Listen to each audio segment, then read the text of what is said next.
السلام عليكم ورحمة الله وبركاته.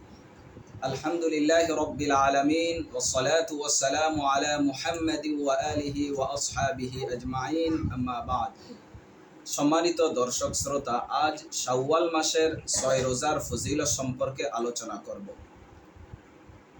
শাওয়াল মাসের 6 রোজার ফজিলত সম্পর্কে মুসলিম শরীফ, তিরমিজি শরীফ এবং ইবনে মাজাহ শরীফ সহকার হাদিসের অনেক কিতাবের মধ্যে এর ফজিলতের কথা এসেছে।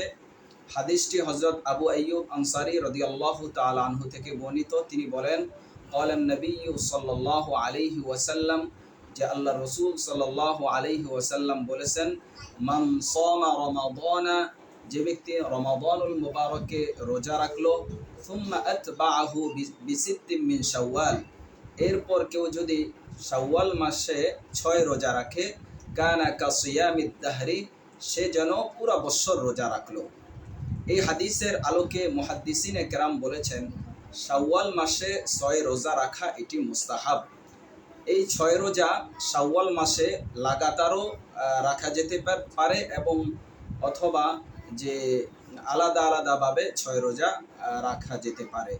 আল্লাহ সুবহানাহু তাআলা আমাদের সকলকে শাওয়াল মাসের 6 রোজা রেখে এর ফজিলত অর্জন করার তৌফিক দান করুন। আমিন। ওয়া আখির দাওয়ানা আনিল হামদুলিল্লাহি রাব্বিল আলামিন।